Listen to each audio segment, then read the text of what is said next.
Hola, querido amigo, bienvenido nuevamente a este tu curso, el mejor manual de crianza. Estamos como familia reunidos nuevamente frente a este libro, la Biblia. La Biblia es el mejor manual de crianza y el mejor manual de vida para todas las personas en cualquier etapa de su vida. Nosotros, bueno, ya hemos llegado a la clase número 133 y vamos a continuar en esta introducción al libro de Hechos de los Apóstoles, un libro muy importante dentro de las Sagradas Escrituras. Vamos a leer entonces Hechos capítulo 1 y 2 para continuar con la introducción de este maravilloso libro. ¿Lo tienes, Dani? Sí. Perfecto. Hechos capítulo 1 dice la palabra de Dios así. Teófilo, en mi primer libro te relaté todo lo que Jesús comenzó a hacer y a enseñar hasta el día que fue llevado al cielo, después de haberles dado a sus apóstoles escogidos instrucciones adicionales por medio del Espíritu Santo. Durante los 40 días después de que sufrió y murió, Cristo se apareció varias veces a los apóstoles y les demostró con muchas pruebas convincentes que Él realmente estaba vivo y les habló del reino de Dios. Una vez, mientras comía con ellos, les ordenó: no se vayan de Jerusalén hasta que el Padre les envíe el regalo que les prometió, tal como les dije antes. Juan bautizaba con agua, pero en unos cuantos días ustedes serán bautizados con el Espíritu Santo. Así que mientras los apóstoles estaban con Jesús, le preguntaron con insistencia: Señor, ¿ha llegado ya el tiempo de que liberes a Israel y restaures nuestro reino? Él les contestó: solo el Padre tiene la autoridad para fijar esas fechas y tiempos, y a ustedes no les corresponde saberlo. Pero recibirán poder cuando el Espíritu Santo descienda sobre ustedes, y serán mis testigos, y le hablarán a la gente acerca de mí en todas partes, en Jerusalén, por toda Judea, en Samaria y hasta los lugares más lejanos de la tierra. Después de decir esto, Jesús fue levantado en una nube mientras ellos observaban hasta que ya no pudieron verlo. Mientras se esforzaban por verlo ascender al cielo, dos hombres vestidos con túnicas blancas de repente se pusieron en medio de ellos. Hombres de Galilea, les dijeron, ¿por qué están aquí parados mirando al cielo? Jesús fue tomado de entre ustedes y llevado al cielo, pero un día volverá del cielo de la misma manera en que lo vieron irse. Después los apóstoles regresaron del monte de los Olivos a Jerusalén, a 1 kilómetro de distancia. Cuando llegaron, subieron a la habitación de la planta alta de la casa donde se hospedaban. Estos son los nombres de los que estaban presentes: Pedro, Juan, Santiago, Andrés, Felipe, Tomás, Bartolomé, Mateo, Santiago, hijo de Alfeo, Simón el celote y Judas, hijo de Santiago. Todos se reunían y estaban constantemente unidos en oración, junto con María, la madre de Jesús, varias mujeres más y los hermanos de Jesús. Durante aquellos días, cuando aproximadamente 120 creyentes estaban juntos en un mismo lugar, Pedro se puso de pie y se dirigió a ellos. Hermanos, les dijo, las escrituras tenían que cumplirse con respecto a Judas, quien guió a los que arrestaron a Jesús. Esto lo predijo hace mucho tiempo el Espíritu Santo, cuando habló por medio del rey David. Judas era uno de nosotros y participó con nosotros en el ministerio. Judas había comprado un campo con el dinero que recibió por su traición. Allí cayó de cabeza, se le reventó el cuerpo y se le derramaron los intestinos. La noticia de su muerte llegó a todos los habitantes de Jerusalén y ellos le pusieron a ese lugar el nombre arameo Acéldama, que significa campo de sangre. Esto estaba escrito en el libro de los Salmos, continuó Pedro, donde dice que su casa quede desolada y que nadie viva en ella. También dice que otro tome su lugar. Entonces ahora tenemos que elegir a alguien que tome el lugar de Judas entre los hombres que estaban con nosotros todo el tiempo atrás mientras viajábamos con el Señor Jesús. Desde el día en que Juan lo bautizó hasta el día en que fue tomado de entre nosotros. El que salga elegido se unirá a nosotros como testigo de la resurrección de Jesús. Así que propusieron a dos hombres, a José, a quien llamaban Barsabás, también conocido como Justo, y a Matías. Después todos ellos oraron: oh Señor, tú conoces cada corazón. Muéstranos a cuál de estos hombres has elegido como apóstol para que tome el lugar de Judas en este ministerio, porque él nos ha abandonado y se ha ido al lugar que le corresponde. Entonces echaron suertes y Matías fue elegido para ser apóstol con los otros 11.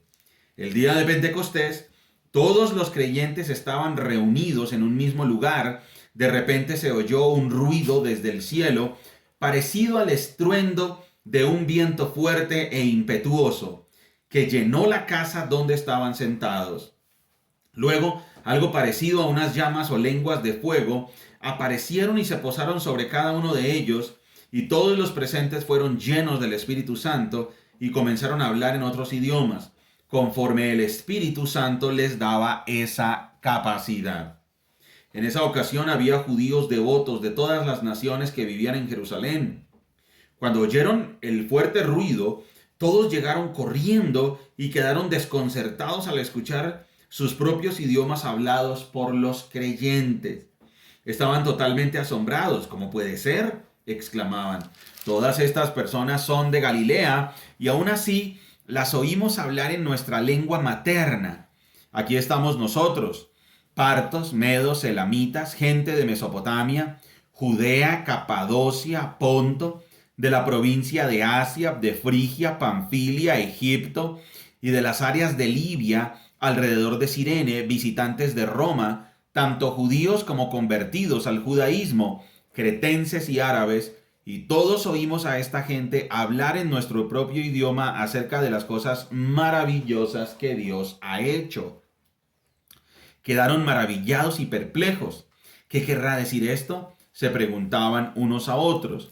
Pero otros entre la multitud se burlaban de ellos diciendo: solo están borrachos, eso es todo. Entonces Pedro dio un paso adelante junto con los 11 discípulos y gritó a la multitud: escuchen con atención todos ustedes, compatriotas judíos y residentes de Jerusalén. No se equivoquen. Estas personas no están borrachas como algunos de ustedes suponen. Las 9 de la mañana es demasiado temprano para emborracharse. No, lo que ustedes ven es lo que el profeta Joel predijo hace mucho tiempo. En los últimos días, dice Dios, derramaré mi espíritu sobre toda la gente. Sus hijos e hijas profetizarán, sus jóvenes tendrán visiones y sus ancianos tendrán sueños. En esos días derramaré mi espíritu aún sobre mis siervos, hombres y mujeres por igual, y profetizarán. Y haré maravillas arriba en los cielos y señales abajo en la tierra: sangre, fuego y nubes de humo. El sol se oscurecerá y la luna se pondrá roja como la sangre, antes de que llegue el grande y glorioso día del Señor. Pero todo el que invoque el nombre del Señor será salvo. Pueblo de Israel, escucha. Dios públicamente aprobó a Jesús de Nazaret al hacer milagros poderosos, maravillas y señales por medio de él, como ustedes bien saben. Pero Dios sabía lo que iba a suceder y su plan predeterminado se llevó a cabo cuando Jesús fue traicionado con la ayuda de gentiles sin ley. Ustedes lo clavaron en la cruz y lo mataron, pero Dios lo liberó de los terrores de la muerte y lo volvió a la vida, pues la muerte no pudo retenerlo bajo su dominio.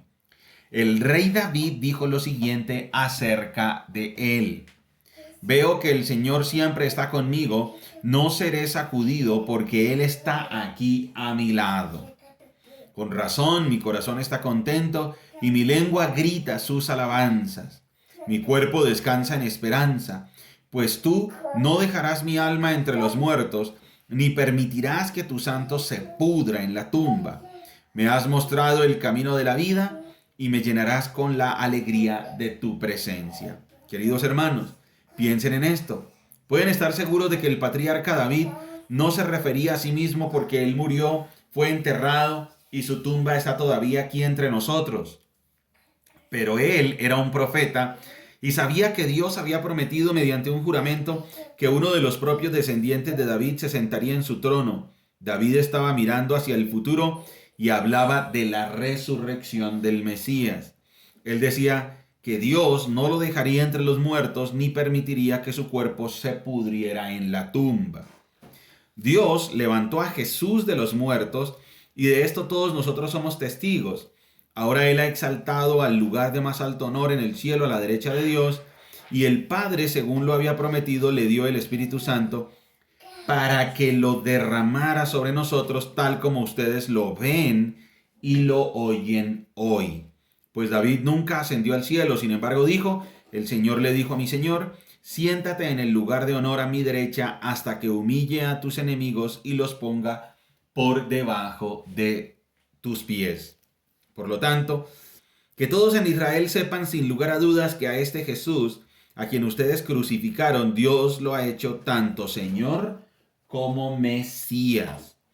Las palabras de Pedro traspasaron el corazón de ellos, quienes le dijeron a él y a los demás apóstoles, hermanos, ¿qué debemos hacer? Pedro contestó, cada uno de ustedes debe arrepentirse de sus pecados y volver a Dios y ser bautizado en el nombre de Jesucristo para el perdón de sus pecados. Entonces recibirán el regalo del Espíritu Santo. Esta promesa es para ustedes, para sus hijos y para los que están lejos, es decir, para todos los que han sido llamados por el Señor nuestro Dios. Entonces Pedro siguió predicando por largo rato y les rogaba con insistencia a todos sus oyentes, sálvense de esta generación perversa. Los que creyeron lo que Pedro dijo fueron bautizados y sumados a la iglesia en ese mismo día, como 3,000 en total. Todos los creyentes se dedicaban a las enseñanzas de los apóstoles, a la comunión fraternal, a participar juntos en las comidas, entre ellas la cena del Señor, y a la oración. Un profundo temor reverente vino sobre todos ellos y los apóstoles realizaban muchas señales milagrosas y maravillas. Todos los creyentes se reunían en un mismo lugar y compartían todo lo que tenían, vendían sus propiedades y posesiones y compartían el dinero con aquellos en necesidad, adoraban juntos en el templo, cada día se reunían en casas para la cena del Señor y compartían sus comidas con gran gozo y generosidad. Todo el tiempo alabando a Dios y disfrutando de la buena voluntad de toda la gente, y cada día el Señor agregaba a esa comunidad cristiana los que iban siendo salvos. Muy bien, hemos leído capítulo 1 y capítulo 2 del libro de Hechos. ¿Por qué esta serie de clases que empezamos en el libro de Hechos, por qué tienen por título Dependencia Absoluta? Porque hay algo que hoy quiero que notemos, y es que, por un lado, los apóstoles están utilizando el Antiguo Testamento para predicar. O sea, ellos se basan en las Escrituras para mostrar a Jesucristo. Eso ya lo hemos visto en clase. Y por otro lado, es el Espíritu Santo el que les da la valentía y el que les ilumina el entendimiento para que prediquen las Escrituras, y el Espíritu Santo es el que toca el corazón de las personas para que se conviertan. Por eso esta serie de clases se llaman Dependencia Absoluta. Porque nosotros debemos aprender esto del libro de los Hechos. Número 1, debemos aprender que debemos crecer en el conocimiento de las Sagradas Escrituras. Debemos entender muy bien el Nuevo Testamento, que es la explicación que nos dan los apóstoles del Antiguo Testamento. Entonces, como nuestro Señor Jesucristo, antes de ascender al cielo, Él tomó a sus discípulos y les abrió la mente para que entendieran las Sagradas Escrituras, pues ellos, cuando escriben sus cartas, ellos plasman en el Nuevo Testamento el significado, la explicación del Antiguo Testamento. Por eso nosotros debemos conocer muy bien el Nuevo Testamento para entender el Antiguo Testamento. Cuando entendemos el Nuevo Testamento, entendemos todo lo que se predijo en el Antiguo Testamento, entendemos el significado, entendemos la intención del Antiguo Testamento. En este curso, el mejor manual de crianza, vamos a hacerlo de esa manera. Vamos a entender primero muy bien el Nuevo Testamento y cuando terminemos de estudiar el Nuevo Testamento, nos vamos a ir ahí sí al Antiguo Testamento y después de comprender bien el Nuevo Testamento nos vamos a dar cuenta que cuando estudiemos el Antiguo vamos a comprenderlo muy fácil, vamos a entenderlo muy bien. Porque eso es lo que los apóstoles empezaron a hacer. Fíjense en los 2 primeros capítulos, ¿cuántas referencias hace el autor al Antiguo Testamento? Muchas. Habla de los salmos, habla de los profetas y habla de Moisés en estos 2 primeros capítulos. Porque la dependencia absoluta significa, si yo quiero tener una vida recta, si yo quiero predicar el Evangelio, entonces yo debo depender de las Sagradas Escrituras y debo depender del poder del Espíritu Santo para que me las ilumine y para que yo le pueda predicar a otros y Él toque la vida de los demás. Dependencia absoluta se llama esta serie sobre Hechos, porque cuando yo le predico a las personas, yo no debo predicar en mis palabras y en mi subjetividad. Cuando yo le enseño la Biblia a mis familiares, cuando yo les hablo del cristianismo a mis hijos, a mis vecinos, a las personas con las que me relaciono, yo no les hablo de mi subjetividad, yo les hablo de la palabra de Dios que es 100% objetiva. Y entonces yo necesito depender de las Sagradas Escrituras y necesito depender o tengo que depender del Espíritu Santo, que es el que ilumina y toca el corazón de los demás. No es en nuestras fuerzas que las personas se convierten. No es porque yo insista que las personas se convierten. Las personas se convierten, nacen de nuevo, es como resultado de la palabra de Dios aplicada en sus vidas por el Espíritu Santo. Quiere decir que el Espíritu Santo obra a través de las Sagradas Escrituras, como lo estamos viendo aquí en el libro de Hechos. Muy bien, vamos ahora con el capítulo 3. ¿Preparado, Dani? Sí. Vamos a leer capítulo 3. Dice así: cierta tarde, Pedro y Juan fueron al templo para participar en el servicio de oración a las 3 de la tarde. Mientras se acercaban al templo, llevaban cargando a un hombre cojo de nacimiento. Todos los días lo ponían junto a la puerta del templo a la que se llamaba Hermosa, para que pidiera limosna a la gente que entraba. Cuando el hombre vio que Pedro y Juan estaban por entrar, les pidió dinero. Por favor, tengamos en cuenta entonces lo que está pasando. Y es, va Pedro y Juan a la oración en el templo a las 3 de la tarde. Cuando van llegando al templo, hay unas personas que llevan a un lisiado, a una persona que no puede caminar, la llevan a ese hombre y lo colocan en la puerta hermosa del templo a pedir limosna. Cuando ese lisiado ve a Pedro y Juan, entonces listo, les está preparando para pedirles dinero y les pide dinero. Dice que todos los días lo ponían junto a la puerta del templo, la que se llamaba Hermosa, para que pidiera limosna a la gente que entraba. Cuando el hombre vio que Pedro y Juan estaban por entrar, les pidió dinero. Pedro y Juan lo miraron fijamente y Pedro le dijo: míranos. El hombre lisiado los miró ansiosamente, esperando recibir un poco de dinero. Pero Pedro le dijo: yo no tengo plata ni oro para ti, pero te daré lo que tengo. En el nombre de Jesucristo de Nazaret, levántate y camina. Entonces Pedro tomó al hombre lisiado de la mano derecha y lo ayudó a levantarse. Y mientras lo hacía, al instante los pies y los tobillos del hombre fueron sanados y fortalecidos. Se levantó de un salto, se puso de pie y comenzó a caminar. Luego entró en el templo con ellos caminando, saltando y alabando a Dios. Toda la gente lo vio caminar y lo oyó adorar a Dios. Cuando se dieron cuenta de que él era el mendigo cojo que muchas veces habían visto junto a la puerta hermosa, quedaron totalmente sorprendidos. Llenos de asombro, salieron todos corriendo hacia el pórtico de Salomón, donde estaba el hombre sujetando fuertemente a Pedro y a Juan. Pedro vio esto como una oportunidad y se dirigió a la multitud. Pueblo de Israel, dijo: ¿qué hay de sorprendente en esto? ¿Y por qué nos quedan viendo como si hubiéramos hecho caminar a este hombre con nuestro propio poder o nuestra propia rectitud? Pues es el Dios de Abraham, el Dios de Isaac y el Dios de Jacob, el Dios de todos nuestros antepasados, quien dio gloria a su siervo Jesús al hacer este milagro. Es el mismo Jesús a quien ustedes rechazaron y entregaron a Pilato, a pesar de que Pilato había decidido ponerlo en libertad. Ustedes rechazaron a este santo y justo y en su lugar exigieron que soltaran a un asesino. Ustedes mataron al autor de la vida, pero Dios lo levantó de los muertos y nosotros somos testigos de ese hecho. Por la fe en el nombre de Jesús, este hombre fue sanado y ustedes saben que él antes era un lisiado. La fe en el nombre de Jesús lo ha sanado delante de sus propios ojos.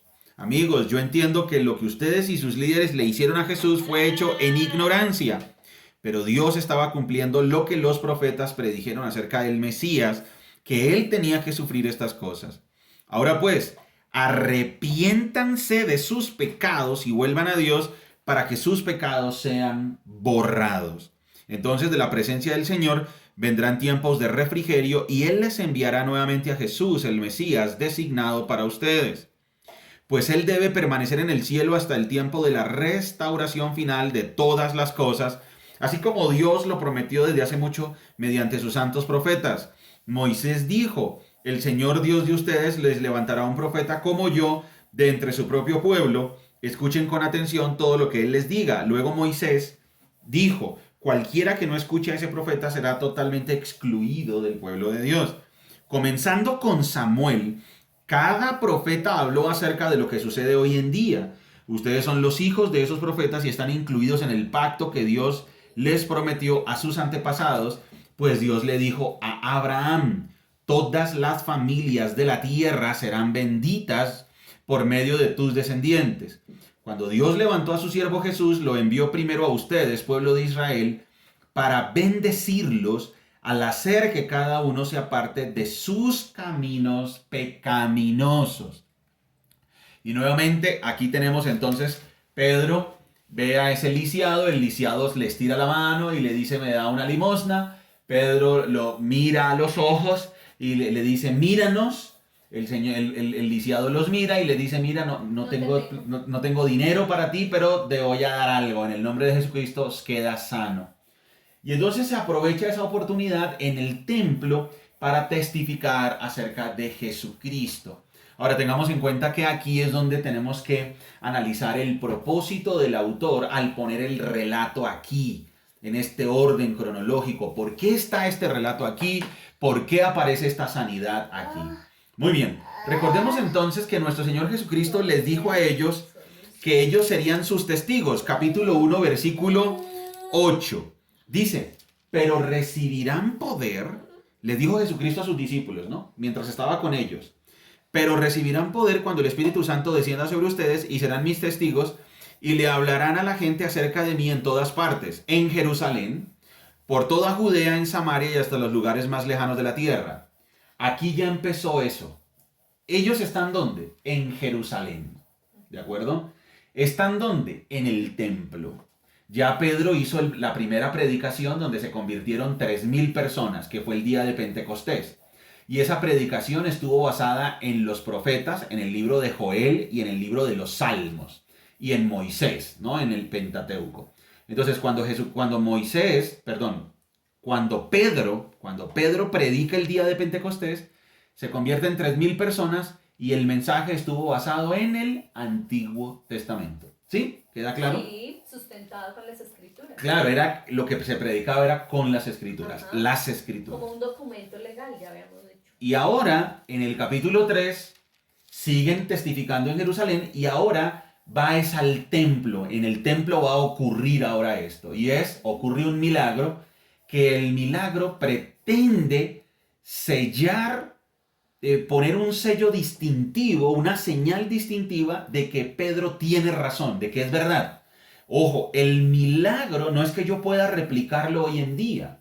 No es que yo me pare aquí en la ciudad donde vivo y entonces yo me pare en la plaza principal y coja a un mendigo o a un lisiado o a un parapléjico o cuadrapléjico y le diga: levántate en el nombre de Jesús. Eso no lo puedo hacer yo, porque era en ese momento para servir de señal una señal como un sello distintivo de que Pedro tenía la autoridad para testificar acerca de Jesucristo. Y entonces, claro, llega, se levanta el paralítico, el lisiado, dice que de un momento, ya en fracción de segundos, se le afirmaron los tobillos, los pies y dio un salto.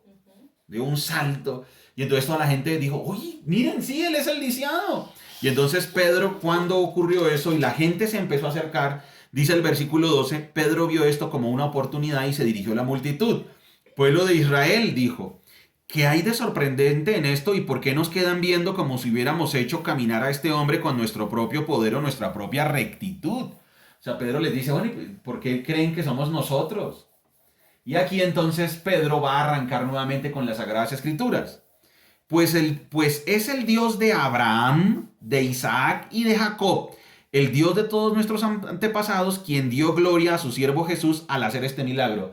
O sea, está diciendo, yo no soy el que estoy haciendo el milagro, es el mismo Dios, el mismo Jehová, el mismo Yahvé, el mismo Dios de Abraham, el mismo Dios de Isaac, el mismo Dios de Jacob, el mismo Dios de todos nuestros antepasados, el mismo Dios de Moisés, es el que hizo este milagro. Porque él fue el que certificó a Jesucristo a través de milagros. Dice, el Dios de todos nuestros antepasados, quien dio gloria a su siervo Jesús al hacer este milagro.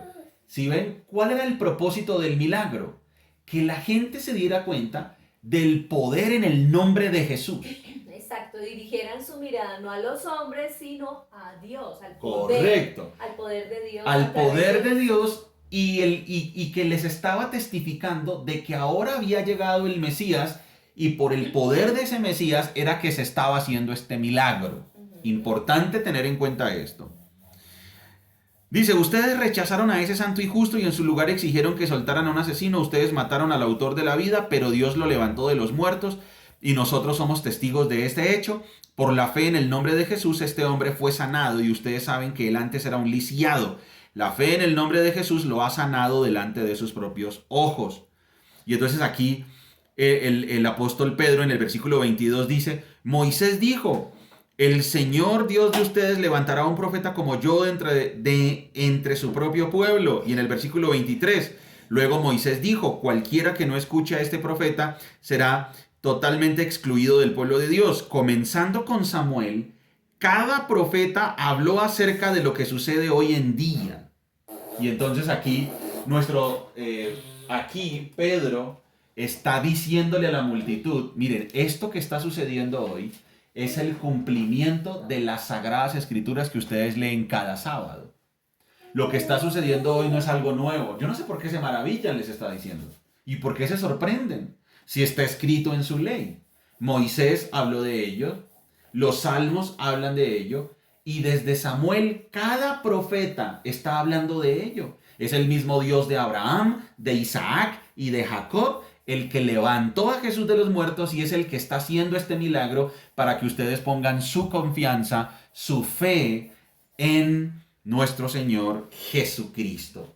Por eso esta serie de clases del libro de Hechos se llaman dependencia absoluta. Porque Pedro, ¿en quién estaba confiando al hacer estas obras? Estaba confiando en las Sagradas Escrituras y estaba confiando en el poder del Espíritu Santo. Estaba dependiendo de las Sagradas Escrituras y estaba dependiendo del poder del Espíritu Santo. Y entonces aquí tenemos Pedro explicando las Sagradas Escrituras y con el poder del Espíritu Santo llevando a las personas al arrepentimiento. Muy bien, amigo, hemos terminado nuestra clase número 133. Estamos avanzando en tu curso, el mejor manual de crianza. Recuerda que somos Margie y Daniel, familias saludables, familias que se enfocan en lo importante. ¡Chao! ¡Chao, amigos!